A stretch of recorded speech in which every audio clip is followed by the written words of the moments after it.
Yeah. Hi, everybody. Thank you for joining us for our Showcasing Youth Solutions Roundtable. It'll be a bit of a free-flowing discussion today, so I invite our speakers to kind of dialogue with each other, and we hope it's in a good conversation for the audience as well. I'll now invite our speakers to join us on stage. Aish, Jonathan, Emmanuel, Mayor Sefiani, please join us on stage. Chair of your choice. And we'll have a couple more folks joining us as well, so I'll just introduce them as they come in. As you know, the venue is huge, so people are rushing between sessions, so please bear with us. I'll invite them when they join.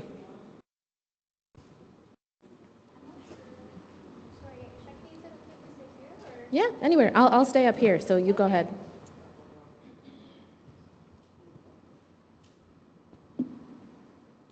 Great, and as folks come in, I'll just invite them to join us on stage. But in the meantime, we can get started. So welcome, thank you for joining us for this session. For our speakers, a little bit of housekeeping. So soon, Student Energy is producing something called the Energy Voices podcast. We invite you all to check it out. It's a 10-episode mini-series where we're going back to basics on the energy transition, on youth solutions, and we'd love to feature some clips from this conversation. So I'm going to pass this little cute mic around for our speakers. If you wish to hold it while you're speaking, please hold it. If not, just pass it along to the next person. So I'm going to give it to Emmanuel to start. So we're using the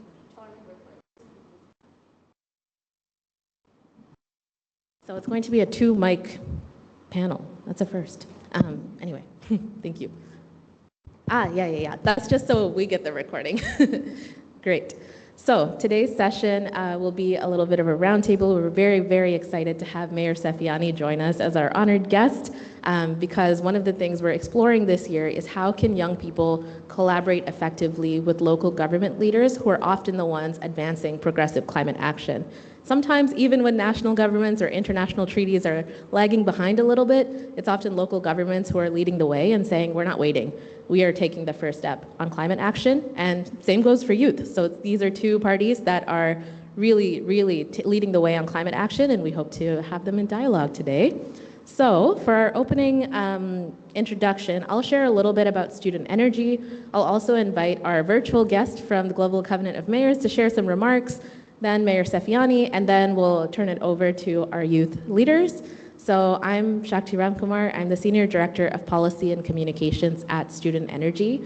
We're a global youth-led organization that works with 50,000 young people in 120 countries, and our goal is to empower young people to take part in the energy transition. We do this in a number of ways. We provide energy education for youth who are just getting curious about energy, and it's free of cost, it's globally available, and we do this through a number of different platforms.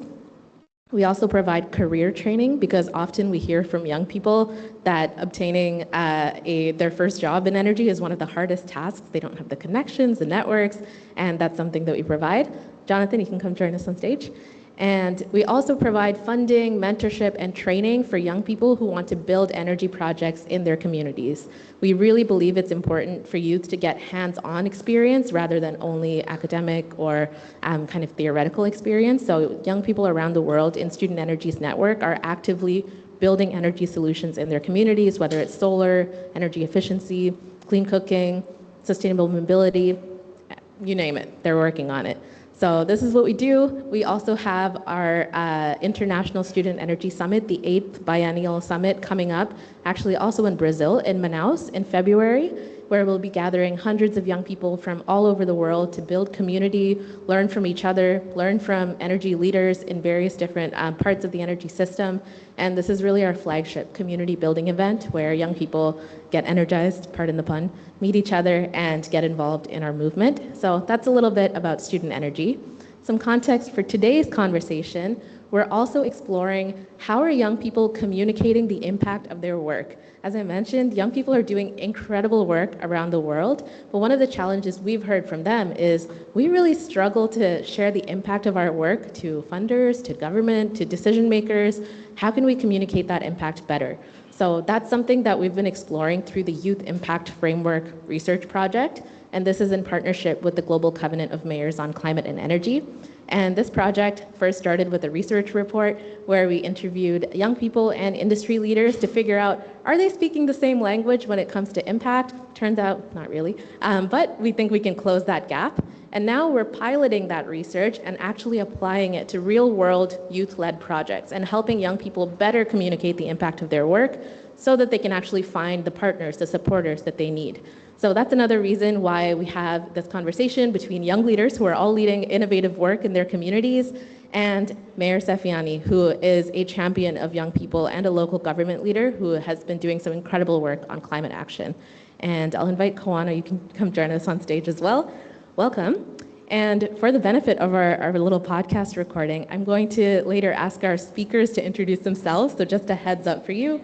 I'll ask you to do your intros in a second. But now, if we can, I'll turn it over to our virtual guest, Ben Hanse from the Global Covenant of Mayors on Climate and Energy, to share a couple of remarks.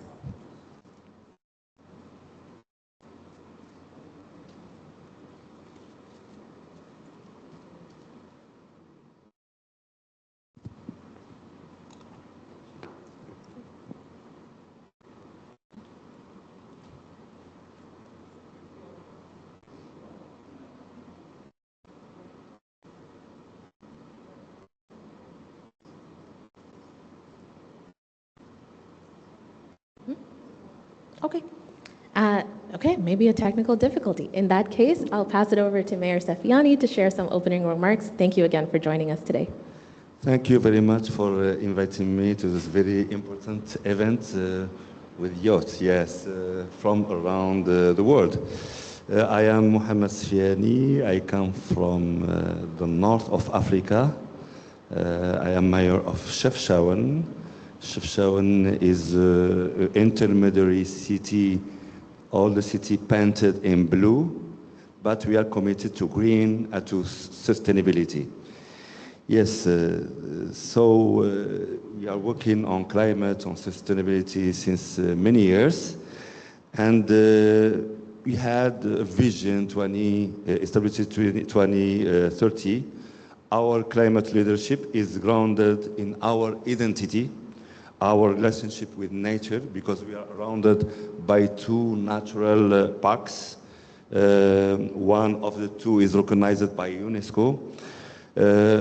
Our traditions and a deep commitment to protecting our mountainous terrain. For many years, and through our long-standing commitment to the Global Covenant of Mayors for Climate and Energy, GCOM, Chefchaouen has shown that you don't need to be a big city, a large city, to lead on climate and energy. What you need is political will, political commitment, capacity, community trust, and partnerships that bring people together. Examples of our climate leadership are found in local actions, such as integrated climate planning, climate action plan, renewable energy, energy efficiency in municipal building and public lighting, and sustainable tourism rooted in protecting our nature heritage. We are recognized as the intangible heritage for humanity by UNESCO, the Mediterranean diet, sustainable food, and we are working on material heritage. Our greatest source of hope and innovations comes from our youth. The youth of Chefchaouen take pride in their city's climate progress and take part in youth organizations that bring together creativity, courage, and responsibility that inspire us all. Today, I would love to hear from global youth leaders who are shaping the future of climate and energy. Your expertise help cities like mine stay ambitious, inspired, and connected to the next generation. Thank you. Wonderful. Thank you, Mayor Sefiani. And Chefchaouen may be a small city, but your impact is very global. A lot of the young people on our network are very aware of the climate initiatives in Chefchaouen, the Chefchaouen Youth Council. So, the impact is felt. Thank you very much. I'll next ask our youth panelists to introduce yourselves. If you have the little mic, if you could also hold it. You don't need to hold it that close to you, but use both. Introduce yourselves. We're gonna do a speed round of just names, where you're from, and your organization, and then I'll ask our first question. So if you just wanna go down the line, we'll start with Jonathan. Use your other mic too, sorry, thanks. Yeah, I'm Jonathan. Good morning, everyone. I'm the Vice Chair of Programs for the next Student Energy Summit 2026. I'm also Director of Finance and Planning of the Latin American Observatory of Energy Geopolitics based here in Brazil, a member of the BRICS Young Expert Groups.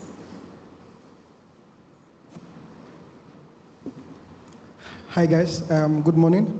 My name is Kayode Emmanuel Ogunleye. I'm from Lagos, Nigeria, and I'm co-founder and team lead of the Ecole Nigeria Initiative, a climate education initiative based in Lagos, and I'm also Director of Programs and Operations at the Youth Sustainable Development Network. Thank you. Hi everyone, my name is Aish and I am the Development and Impact Director at this ethical fashion nonprofit called Threading Change. I'm also the founder and executive director of Tanah project. Threading Change looks at ethical fashion and circular fashion, and then Tanah looks at immigrant newcomer education based out in Vancouver, Canada. Good morning, everyone. My name is Kauano. I'm from Iguazu Falls. I'm the programming lead at Student Energy Summit. I'm also part of the Arena Youth Council and special advisor to youth engagement in the Latin American Observatory of Energy Geopolitics. Great. Thank you for your intros. So we're going to get right into it for our first question. What is the biggest climate or energy challenge that you hope to address in your community? And also, what has it been like trying to communicate your impact and build support for your work? And we don't have to go in order, so I'll open it up to anybody who'd like to start. Yeah. Okay, I'm going to use my community as a standpoint or a perspective to discuss this. So currently we are trying to harness or address the issue of climate literacy, and I think that's where my initiative comes in. We understand that a lot of residents in our communities don't understand all of these issues that we're currently facing, and so they need to be empowered, they need to be educated about issues about clean energy, about climate change, so that they could make very informed decisions and live better lives. So, and in doing this, we face a lot of obstacles or challenges, and I think that's where the government comes in, because you cannot do anything or handle any project without approval from the government, so you always try to seek all of those approvals and ensuring a very seamless working relationship and impact generally for the community primarily. Thank you very much.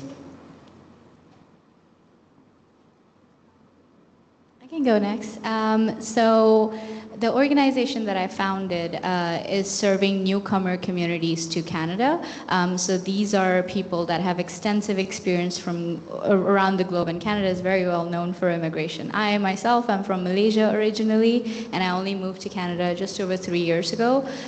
One of the challenges that I've seen is that newcomers don't really have a space to get acquainted with Canadian society. And even though we're bringing all this climate expertise from our home countries, we don't really have a place to apply them and understand the context of being in Canada, Canadian history, Indigenous histories, the context of the lands that we're on. And so I'm tackling that with education programs and these things called newcomer climate camps, where we explore, hey, welcome to Canada. This is what you need to know about the policies and all of that. I think the main challenge I've so far faced is really sort of helping governments understand that this is something that is needed. However, when we do show like our impact that I've been collecting, I am a data person, so I love numbers and survey forms and having conversations and collecting qualitative data. And once we do actually explain to communities, because 23% of Canada's population is immigrants, they were not born in Canada, and so once we do explain that it actually makes so much sense because these are people that are innovators from other regions that can come and actually tackle Canada's problems and challenges. And so we're seeing great success with that and hoping to scale more in the new year. If I may, also for my other role, because of course, we're immigrants, we're overachievers. So I have another role, which is a development and impact director at Writing Change. So really focusing on measuring impact of ethical fashion, circular fashion programs. We are youth-led, youth-serving out of Vancouver, but we are global. And in that, I see that challenge is also really sort of showing the need for, fashion and circular fashion being like a need for attention in the climate space. Even here, like I was just hosting a session yesterday, and like we were really the only climate fashion youth intersection organization and talking about fashion in a climate lens. So that tends to be an issue as well, where it's just an afterthought, even though it accounts for 10% of global emissions. So. Well, I'd say that here in Latin America we face many challenges, but two of them are the most challenging ones. First is how to communicate, how to take to the communities, especially the most peripheral ones, high-level meetings and convenings just like this, and how to communicate energy transition and just energy transitions initiatives to them. The other one is still the lack of access. Me and Kauano, we live in Foz do Iguaçu, a city at the triple border between Brazil, Paraguay, and Argentina.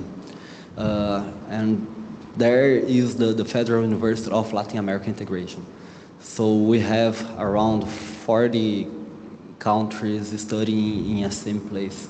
During COVID-19 pandemics, one of our colleagues just disappeared, as the majority of our colleagues that were not nationals or that lived in traditional or indigenous communities. She returned to her family and preferred a few months. When we finally reached out to her, she told us, I live in an isolated community in the Peruvian Amazon, and the nearest community is like 6 hours. City with both internet and electricity, reliable electricity, is like 10, 12 hours on both. So I went home and I just couldn't afford go to the city just to send a message. So we looked for partners, and Student Energy was the first one. Through one of our programs, the Student Energy Guided Projects, we made the phase one of this project called Ilukan Shining. It's in Quechua, energy of the community. And this community, back in 2022, we had like 40 families living around there. And they didn't have this community center or any kind of formal education place.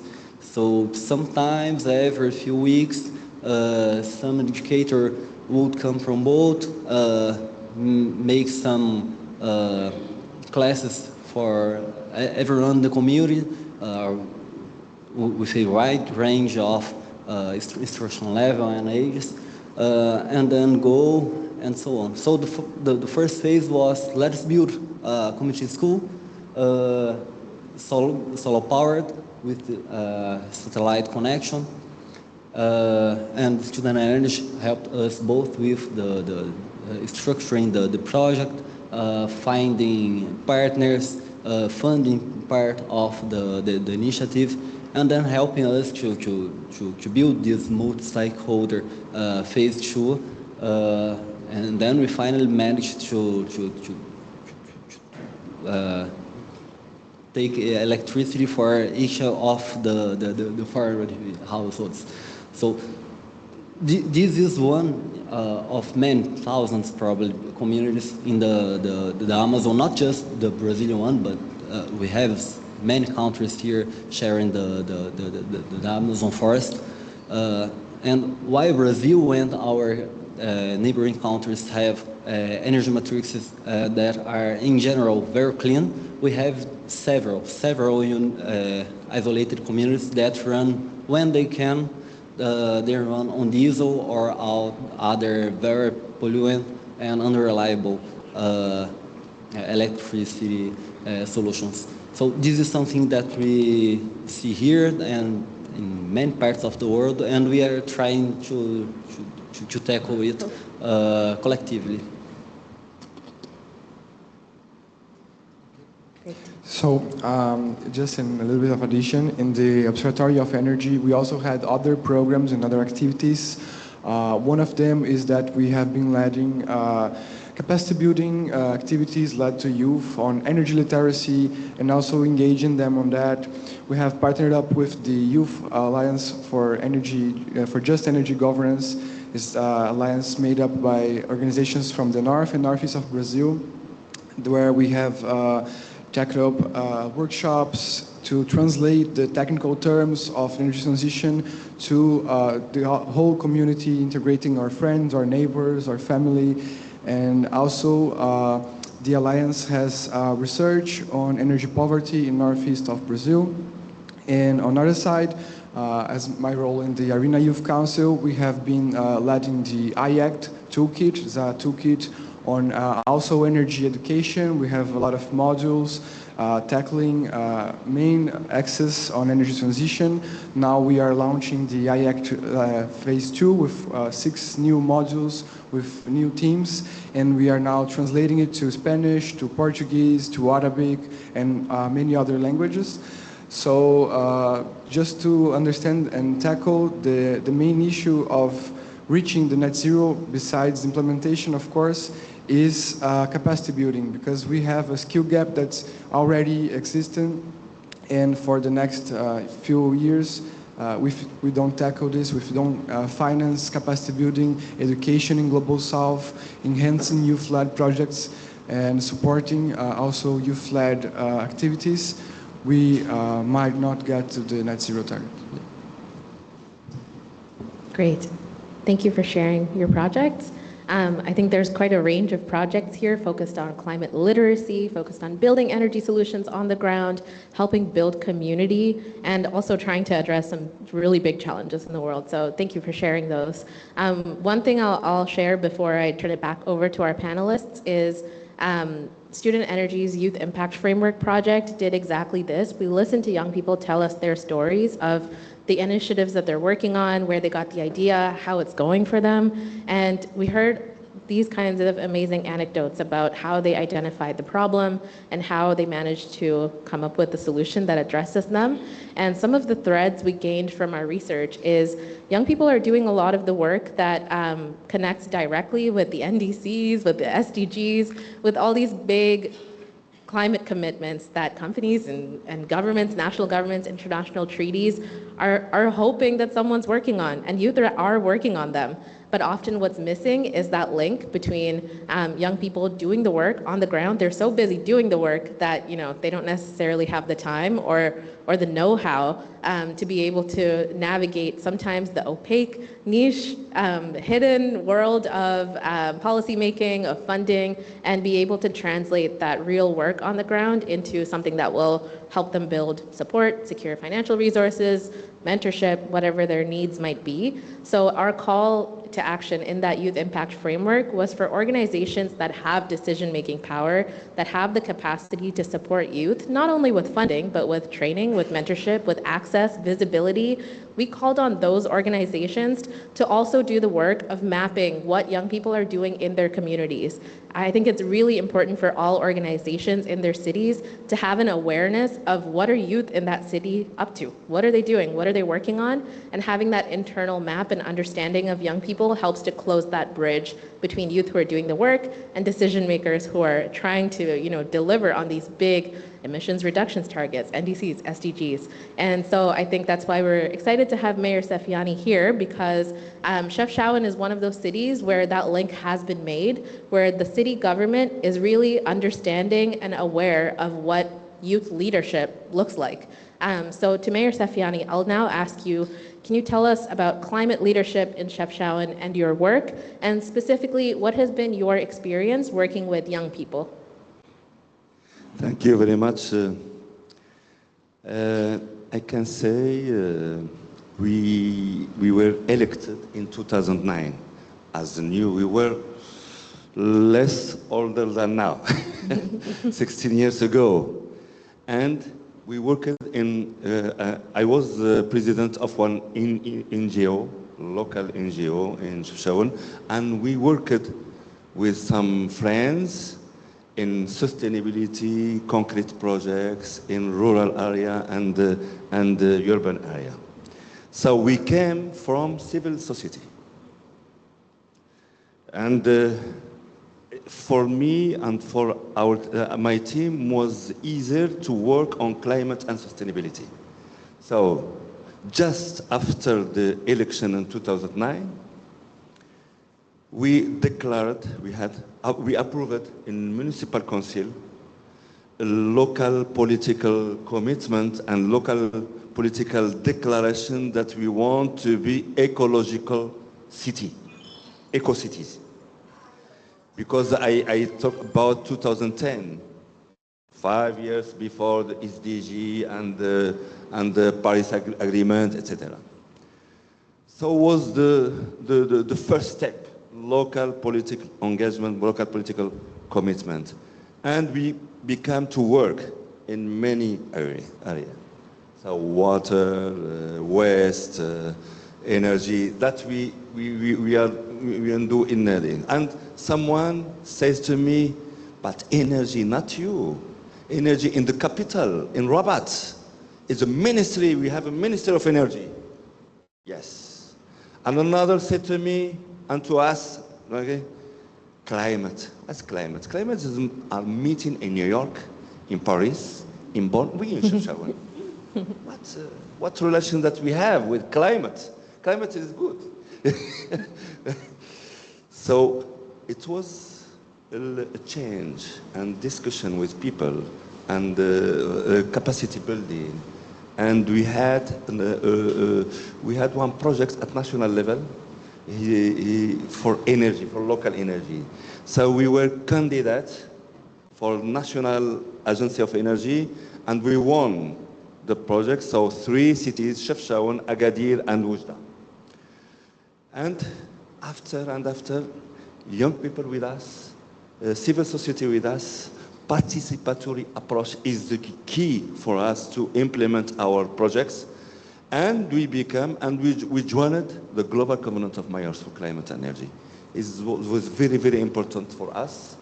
And we talked about emissions, about climate action plan, sustainable energy action plan, etc., etc.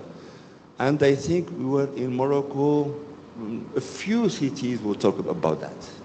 Not all the cities. In reality, wasn't the priority. Some example for concrete projects. We launched the first energy info center in Morocco. It was in Chefchaouen, and was with partnership with French cooperation and GIZ, German cooperation. And it was very important for us because capacity building for young people, for women, for students, for professionals of energy, sustainable energy, energy efficiency, renewable energy, etc., etc. And it was very, very important for us to launch that first project, and with elected people, with municipal employees, to have this idea that climate, not only the COPs, climate not only the big meetings in New York and in Paris, but climate is day to day that we are living because we have problems. We have a great risk of water, drought, etc., etc. Second project that we had is very important because it was innovation in Morocco. And the innovation, I think the model of finance was innovation with UN Capital Development Fund, this UN agency. And when I was with the executive director talking about this project, he said to me that will not be the guarantee of national government, but directly with you. Because we know access to finance not is easy, especially for cities. Less than 10% of climate finance goes to cities. And we know more than 70% of emission comes from cities. And more than 70% from solution come from cities, etc., etc. So it was a pilot project for public lighting, sustainable public lighting, sustainable and smart. Sorry for my English, je ne parle pas très bien français, mais I will continue. English, but I will continue in English. And it was innovative because Chefchaouen became, with this project, the first city in Morocco that we had smart and LED 100%, all the network of public lighting in Morocco. And now we are scaling it in other cities of my region, bigger cities. So sometimes a small city can give lessons to big cities, and vice versa. And as many best practices come from other cities because it's good to share. So two examples, important, and we won in 2018 the first prize in Africa for intermediate cities initiative climate initiative for category intermediate cities. And we won the Hassan second is the national prize of environment of Morocco in a few years ago. So we don't work for this prize for recognition, but it's very important to have for motivation for people in the city. And I said that my city is painted in blue. Every year, since 2009, in spring, we paint together the walls of the historic center and after on all the city with young people, with women, and environmental. I talk about climate too. Not chimic painter with chimic, no, natural painter, c'est la chaux. Qui parle français ici? C'est la chaux. Natural. So I think it's very temporary. And the last example that we are doing now is equipment of municipal building with energy solar. Now we have around 50% of all our municipal building. I think before June, next June, we will have 100% of all municipal buildings that will be equipped with solar energy. Another thing, mobility. Our cars, municipal cars. So we decided that we will not buy fossil cars. So now hybrid or electric for all our, because we know that leading by example is very important. Now it's good to give lessons to others. If we don't have leading by example in daily decision that we are making. So I think that I continue with young people what we are doing, no? Yes. Okay. And if you have any questions Okay. for our youth as well, please feel free. Okay, with young people, first we founded the young municipal council. And the same number, we are 30 elected people in the municipal. The same, 30 with the presidents, and they are better than us because we have only 8 women in 30. Young municipal council, 50%, 50%. And gender is very important to us, first. Because for us is a good and practical instrument for participatory approach, for participatory democracy. 1. 2, we organize it together the carnival of climate, sustainability, and environment. More than 1,500 people, the majority is young, and the main street and square of the city, they are carnival, demonstration, forest, climate, water, energy, etc. And festive. No, it's like Rio de Janeiro, carnival, but is the specific climate and sustainable and environmental carnival is very, very, very important for us. I talked about info center energy. Info center energy, the animation of this info is young people. And the majority of the people that benefit of the service of the info center energy are students, are young people. Capacity building and raising awareness about environment, about biodiversity, about climate, about everything around that. And I can see I said that Chefchaouen was recognized that intangible heritage for humanity, food. And we have the principle of 0 kilometer. And as we know, in intermediate city as mine, the link between rural and urban area is very important. And social economy is important for us in Mediterranean diet, the lifestyle for food system. So we have young ambassador for Mediterranean diet because we are not alone.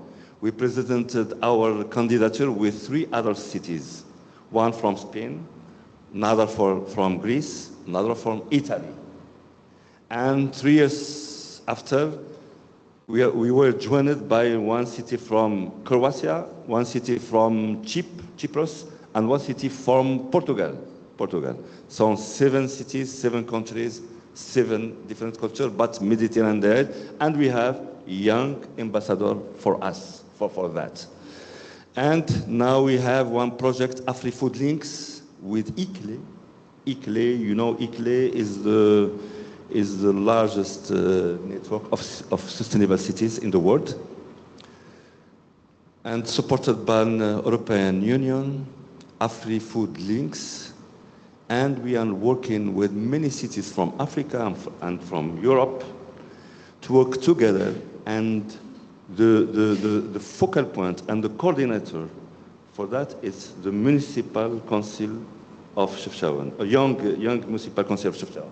So we work together to many actions. We launched the Mediterranean Climate House, etc. So we have many activities with young people, with civil society, with a travers the young municipal council, and we learn a lot from young people.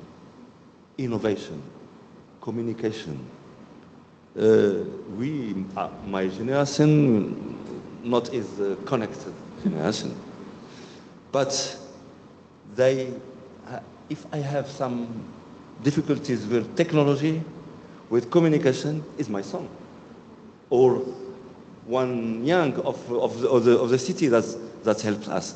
So marketing, publicity, communication, at the digital communication we are working with young people. So I think We are talking about vision 2035, neutrality 2050 is for you, for your generation 2050, not for us. So I think it's very, very interesting that this COP must be the COP of the future generation, must be the COP of cities, because we know that without cities, we can't implement climate agenda.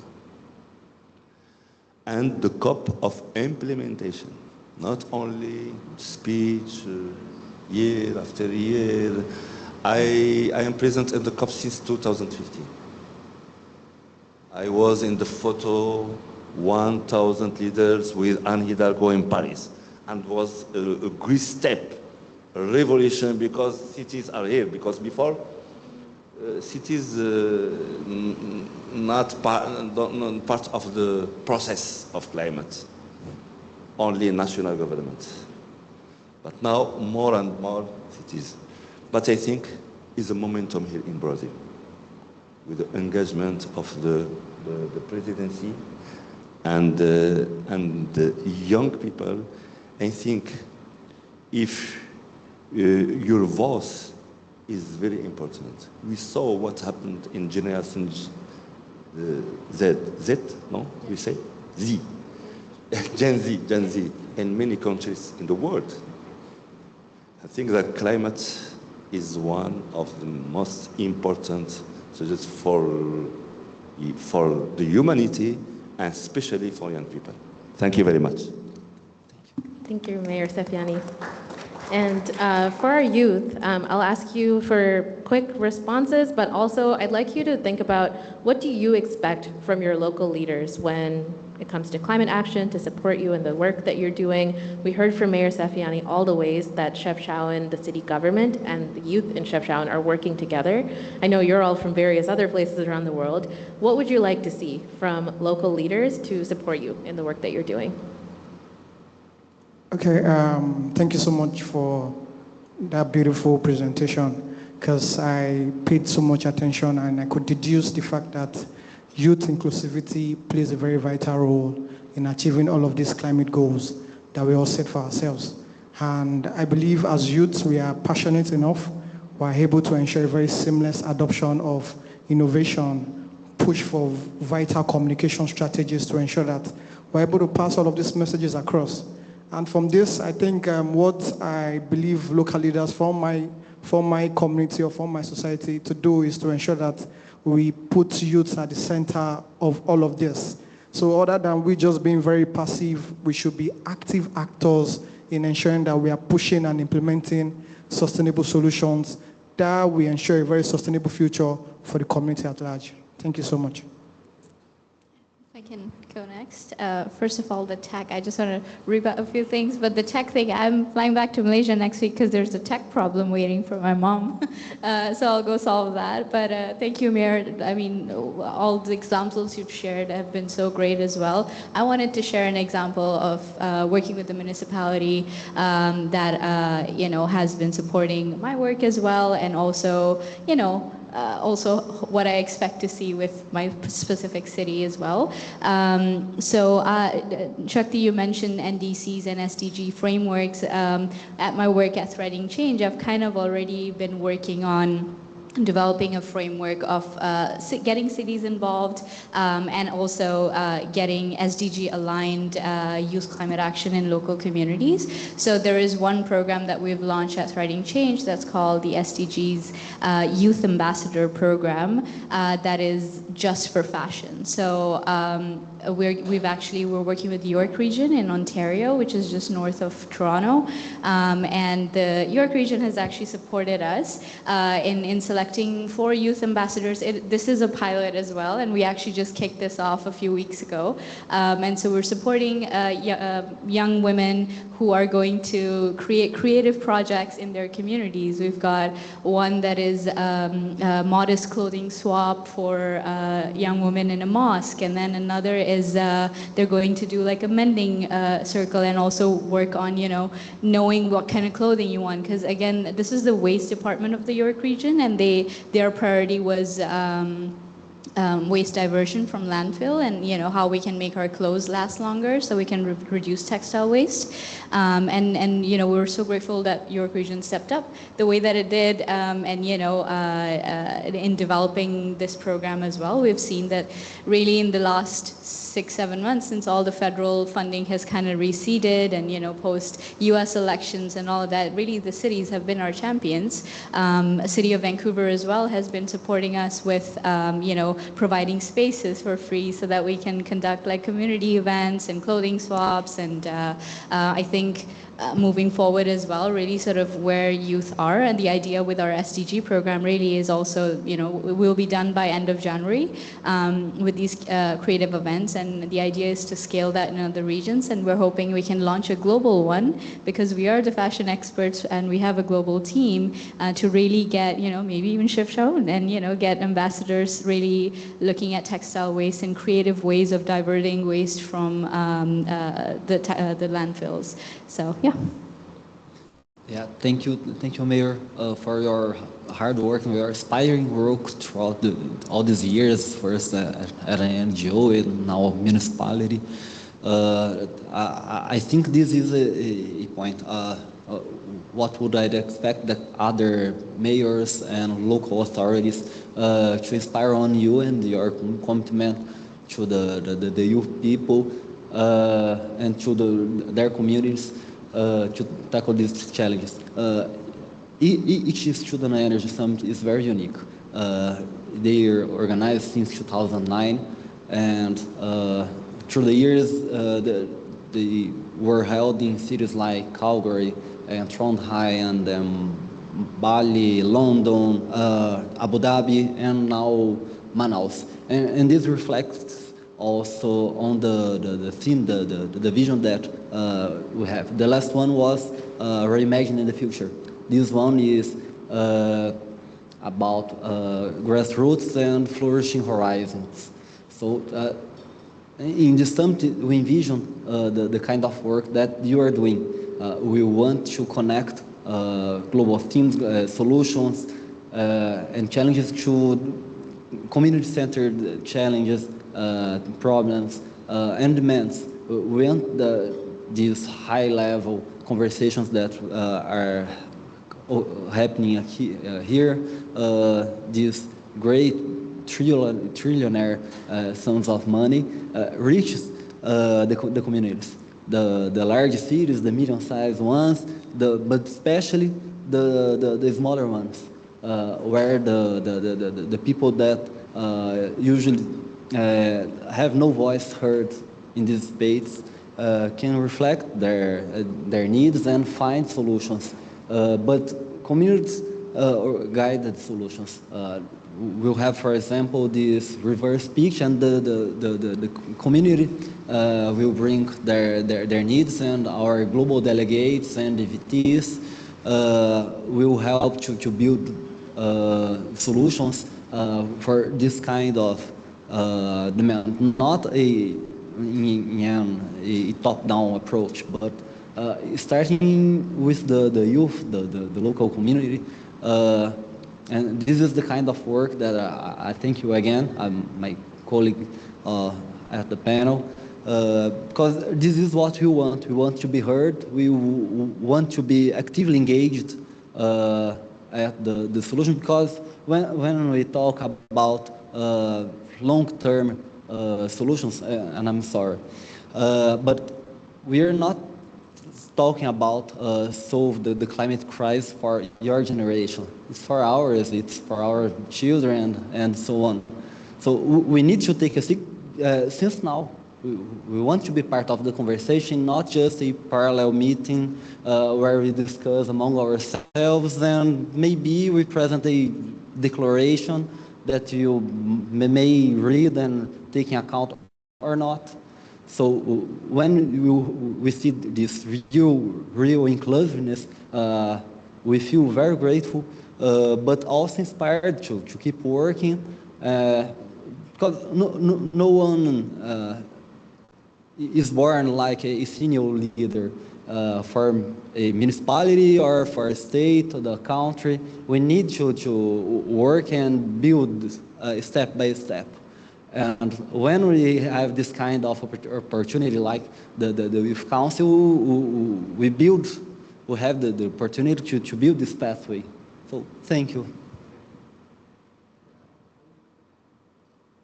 I would just like to echo my colleagues' voices here. I think I wished every mayor just looked like Sefiani here, and that we could make youth voice not just a token, not just a symbol, but also an actor and a voice of decision of tomorrow and also of today.